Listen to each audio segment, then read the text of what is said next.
Welcome back to OtakuDaiKun. Bandai Namco was kind enough to let me play an early build of their newest game, Tales of Crestoria, which is actually the Tales series' second venture into mobile gaming.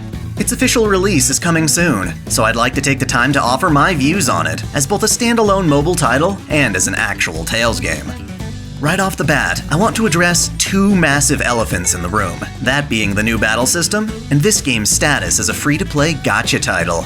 Fans know that the Tales series is iconic for its action-packed, real-time combat, which has been described as a JRPG with fighting game mechanics.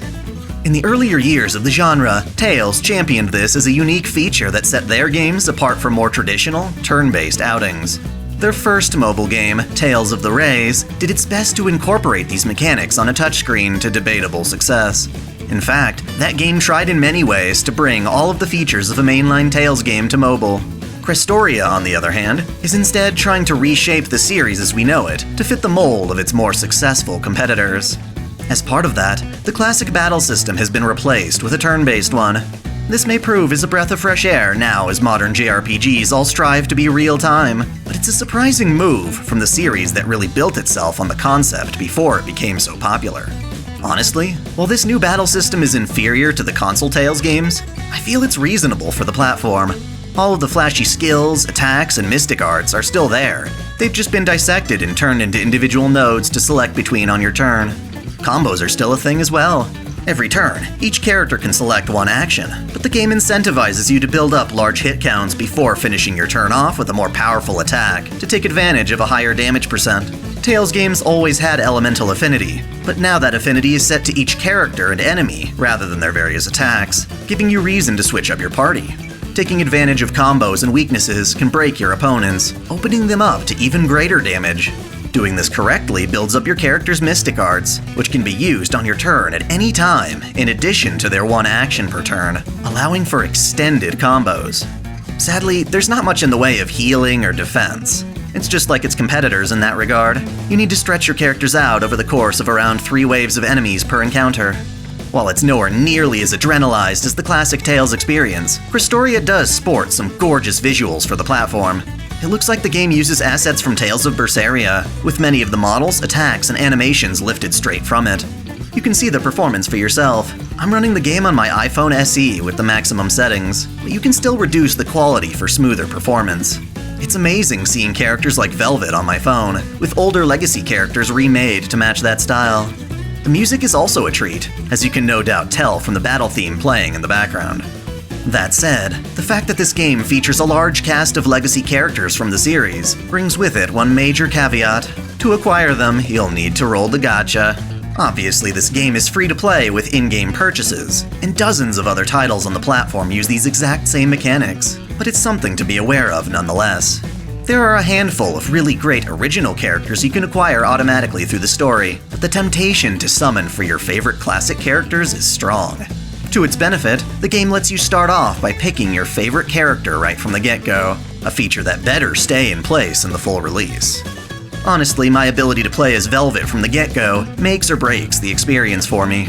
Most all the legacy protagonists are classified as SSR, which are the hardest to summon due to their rarity, and your average summoning attempt likely won't land you with a new character at all, but rather an equipable item with a character's portrait instead. Again, nothing new, but just be sure to weigh your options when paying money to summon these characters, and realize that the flagship games they come from are mostly available and pretty affordable at this point.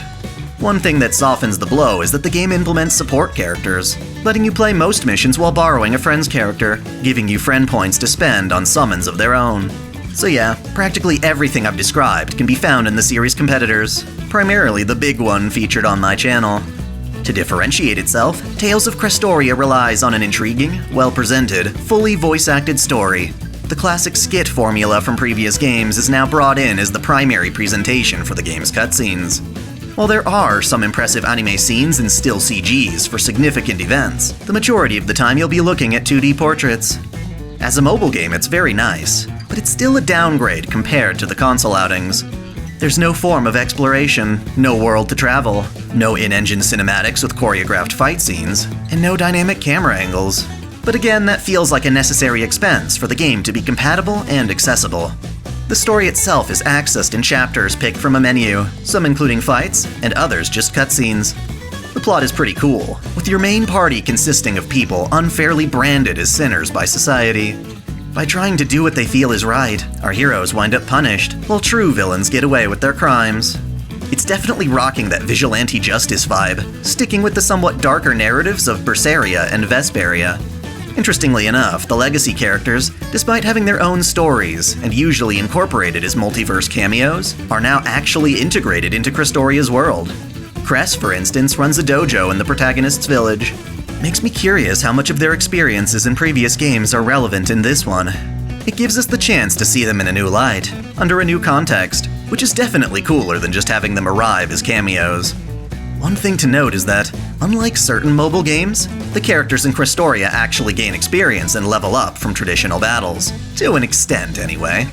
I quickly noticed myself underleveled, until digging through the menus and finding a training feature, which lets you feed experience potions to your characters. This is way more efficient than standard grinding. In the end, you'll wind up farming for these potions, just like other mobile RPGs. Another frustration I have with the game is that it uses an AP system to limit how much you can play in a given sitting. You can accumulate gels, which replenish your AP, but the sheer presence of this limitation is kinda greedy when you realize you could just as easily buy a fully priced game with hundreds of hours of content uninhibited. Ultimately, I think that's the biggest thing to take away from this video. While Tales of the Rays tried to make the mobile platform adapt to the series' unique gameplay, Tales of Crestoria is the opposite, as if they've taken these unique aspects and crammed them into a familiar, more successful mobile template. If you've played any gacha JRPG of late, you'll find yourself right at home, for better or worse. In that regard, Crestoria offers up its original story, high production values, and legacy cast to set it apart from the competition. Everything bleeds familiar Tales tropes and mechanics, such as cooking at the start of battles, to interlude skits that flesh out the characters. It's just sad that the one thing the game benefits most from, its iconic heroes, is held hostage by a paywall. As much as I'd want to defend that to support the free-to-play model, you just know the company's going to be making bank on this method, as opposed to selling the entire experience at a flat rate. So do I recommend you check out the game's official release? Definitely. That is, so long as all players get to start with their choice of an SSR character. Beyond that, you just need to know what you're getting into. Regardless of how it's pitched to you, Crestoria is not on par with a mainstream Tales release. I'm still more excited about Tales of Arise, honestly, but as a mobile JRPG, Crestoria is very impressive, all the more so if you're already a fan of the series. Let me know what you think. There are plenty of trailers and other previews to check out before the game's release, and you can find continued updates on the game's official website, linked in the description below.